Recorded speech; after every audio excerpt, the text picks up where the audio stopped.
All right, good morning, people of YouTube. So this time we are back with another deck profile for the 2.0 format. This time we have Purple Hybrid. So this is one of those decks that people are saying is one of the better decks in the format. If you are playing at Nats, expect to see this. This deck is super cool. It is very aggressive. There are a lot of really neat plays that you can do that push tempo in your favor while also eliminating threats on your opponent's board. And in certain situations, you can even deck your opponent out, which is pretty cool. There aren't that many decks in Digimon that have ever done that before.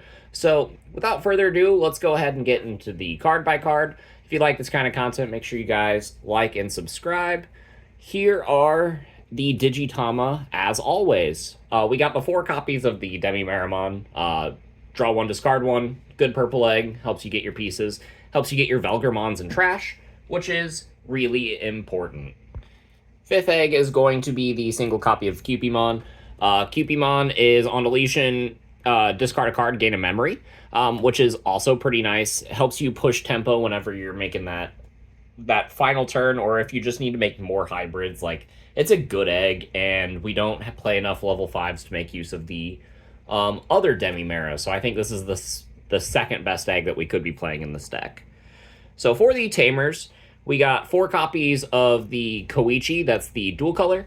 This card can help us get pieces back from the trash, can help us get memory at the start of our turn. This is a card that you don't necessarily need to play 4 of, but because of a tech that I have, I want as many Tamers with inheritable effects as possible. So this fits the bill, and it's a Koichi in name, so all my cards evolve off of it for cheaper, which is really nice. We have 4 copies of the BT7 Koichi. Draw 1, discard 1, inheritable on deletion, gain a memory. Makes this the best Tamer in the deck to kind of open with, especially with some of our tech choices. This card is just overwhelmingly fantastic and digs us into the pieces that we need, while also helping set up our trash for our hybrid plays. We play 3 copies of the Mat from BT2 because this card is what kind of enables the Duskmon loop. So you Duskmon on top of this, swing, go into the Velger. The Velger will do its thing and then blow itself up, and then the inheritable effect from the Duskmon will play this back, and then you get to pick the Duskmon that you just used back up from trash, and you're back where you started with the Mat in play, with the Duskmon in your hand, and you can do that over and over again, and make sure that you always have a play on each of your turns. But once you've seen one, you've seen enough, so I feel like 3 of this card is fine. You could play 4 if you aren't always seeing this, but with how fast I go through my deck, and with some of my tech choices, this card is usually accessible for me. And then I am playing one more Tamer. I am playing a single copy of Louis Iwata. With Duskmon, if you mill this, then you can actually bring this back, and then just kind of push out an extra body for lethal in certain situations. So this card providing extra aggression in a deck that is already this fast kind of feels like a no-brainer, especially since our deck utilizes playing Tamers for next to free and doing just a bunch of silly things from our trash. So this card is usually live for us, and that is it. We are playing 12 Tamers in the list. For the hybrid package, I'm playing 4 copies of Duskmon and 4 copies of Velgrmon. This is your main loop. Duskmon changes their colors. It is mandatory, unfortunately. So sometimes if they have a 2-color card, you might want to leave it 2 colors, but you cannot. But changing things colors also means that you are interrupting potential ace plays in things like the Mother Shoto matchup. You're making it so that Paledramon can't evolve into fighter mode, and that's pretty nice. So there are certain matchups that this changing the colors can actually be a huge detriment to your opponent. And then Velger is kind of where it caps off. If you change one of their cards to purple that is a level 4 or lower, then you can use Velger to blow up that Digimon and then blow up their next lowest level, which is pretty fun. And then you get to keep your Velgrmon and kind of do more plays with it on the next turn. And that's cool, but most of the time this card is blowing itself up to blow up their lowest level, and then triggering your inheritable on deletion from the Duskmon to play the Tamer back, and then starting your loop all over again. making it so that you're always threatening hybrids and always pushing damage is kind of the name of the game. So we are playing a single copy of the BT7 Kaiser Leo, and that is because Duskmon will evolve into a level 4 hybrid Digimon from your trash, and the only targets that can go on top of that are this Velger and this Kaiser Leo.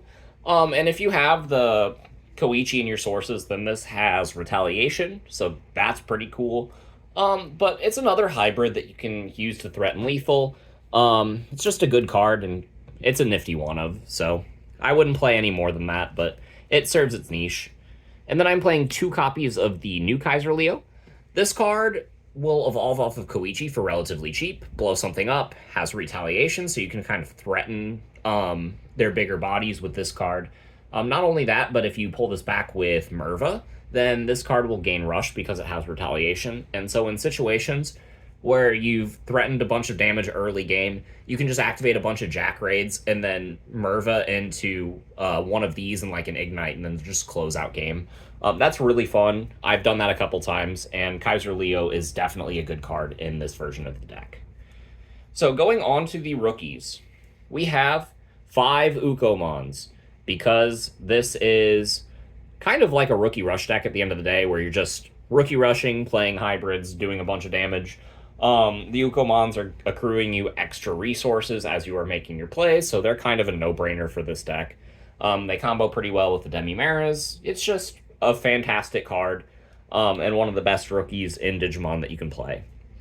First in Floodgates, I'm playing 2 copies of Gazi and a single copy of Psychmon. It's tried and true in a lot of purple decks, and that's kind of what we're doing here. It's been working pretty well, especially since we can pull these back with Merva. Gazi's really good into Imperial. Psychmon's really good if you think your opponent's going to play a Death X against you. Or for the random Blue Flare player that you could potentially get paired into. It's a good card. So, yeah, we're playing 3 Floodgates. I'm playing 3 copies of Flamemon from BT17. He will let me on play search 3, add a hybrid and a Digimon or a Tamer with an inheritable effect. So this card is really good for consistency. It evolves over purple eggs, so it's something that we can throw in the back as well. And it's just a neat card. Not only that, but it has hybrid and trait, so we can grab this off of the Bokomon, and we can pitch this off of Koichi to gain a memory, and we can add this card back from our trash with the Koichi to always have access to a rookie to evolve in the back, which means that we're constantly threatening something to promote from the back, and we're constantly threatening damage in that way. So this is just a really good card for this variant of the deck. The last rookie that we are playing that we can evolve our egg or on top of our eggs is going to be the 3 copies of Ignitemon. This card is Merva food. It is absolutely fantastic. And there are niche instances where you'd want to use your when attacking effect to blow up like your Velgrmon to get extra Tamers out of the trash and do a bunch of things that way. So its when attacking comes up.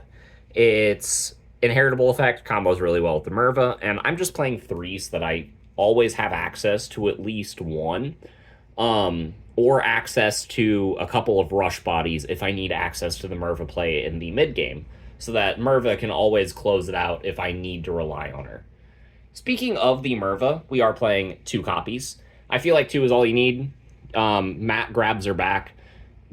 Being able to loop Matt means that any card in this deck, or any purple card in the deck, you have constant access to, and it's just super nice. Being able to constantly recur the Mervas, so that you always have her, makes it so that way you are always threatening an instance where you just get a bunch of bodies into play. Your first couple turns will usually get them to 1 or 2 security, and then popping a couple Jack Raids going up to 6 or 7 memory, and then dropping a Merva, and then he's either closing the game out there or choking them and threatening to close out the game on the following turn is ultra good. Like, you are going to win a lot of games doing that. There are also instances where you can Jack Raid into a Merva play and then pull back 2 Velgers and then deck them out. Like if you've Velgar looped them and then all of your Tamers, if you would evolve them, would have Summoning Sickness, you can do like 2 Velgars a turn off of just Tamers, sometimes a third one. And then if you drop a Merva, then you're activating the Velgar effect 4, maybe 5 times that turn, and you're milling like upwards of like 16 to 20 cards. And that can usually just deck them out on the spot. And this card just kind of patches up all of the holes that the deck has. And I really like her for all of the reasons I just described. There are just a lot. There's a lot that this card does for the deck. So, Purple Hybrid is a deck that can play a lot of different ways. There are a lot of different cards that you can use for tech choices.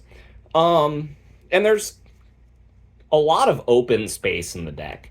So something that I am doing with the open space is I'm playing 4 copies of Bokomon and 3 copies of Nemon. So you will see a lot of lists not play these cards.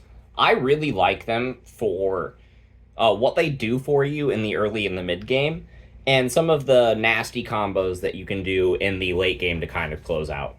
For example, if you mill like a Louis or something, whenever your Velgar pops itself with its own effect, and if you have a Nemon out, Velgar and the Duskmon inheritable can play something back, and then the Nemon can pull a Louis back from the trash and then threaten an extra body that way. Nemon is great in the opening turn. Like, let's say you go first, you can evolve a rookie in the back, play a Nemon, play a Koichi, and then all of a sudden you're threatening 3 damage on your second turn. And that's really nice. Nemon is really good at being efficient in a deck that wants to go super wide and have a lot of damage. It's a very valuable asset because it just puts more tempo in your favor. Boko's kind of the same way. If you can get a couple of these guys out early, and just search for all the pieces that you need, and then threaten bodies to swing damage with, and then gain a bunch of memory whenever you're evolving your dudes, that's really great. There have been instances where I've had like 2 or 3 Bokos out in the end game, and then started my turn at 4 or 5 off of Koichi and Matt, and then was able to evolve into a hybrid and then go up to like 9 memory, and then be able to just drop double Merva, and it was kind of nasty. Threatening just a bunch of damage that way is super fun. It's also a really great consistency piece in the early game. Like, if you're going second and they put you to like 3, you can evolve into your BT16 Uko and then drop a Boko and then choke them, and also just set up. It's super nice. It's a really good card, and I really think more people should be playing it. So for the rest of the cards, I'm playing the obligatory 3 Jack Raids. This card combos really well with the Merva. It combos really well with your push for the end game. It's a great security bomb, and it's just one of those purple cards that's super nice. You don't need 4 because you can pull it back with Matt, and Matt is loopable, as we have discussed. So yeah, 3 Jack Raid helps us close out games and is just a overall fantastic card. But that is 49. I am playing a single copy of Heaven's Judgment as just an option-based form of removal, because there are some decks that Digimon, or that are immune to Digimon effects, so having at least one way to remove those is kind of nice. Having the Koichi means that this card is usually live, and then this deck is also playing white, purple, red, so you have multiple ways to interact with your opponent's board with this card, and just kind of break them and then just reestablish faster than them. But you never really want to see multiple, so I am just playing 1. Like I said, this deck has a lot of room, so if you want to cut this for like Digimon Emperor, that is a very valid choice, but I really like it in the list, and it has served its purpose for me. But yeah, that is it. This is my list of Purple Hybrid with Mervamon. It's super fun, decks your opponent out quite frequently, and then just the rest of the time just threatens a bunch of damage super fast. So, like I said, make sure you guys like and subscribe. You'll see more deck profiles like this, and we will see you all in the next video. Bye, everyone.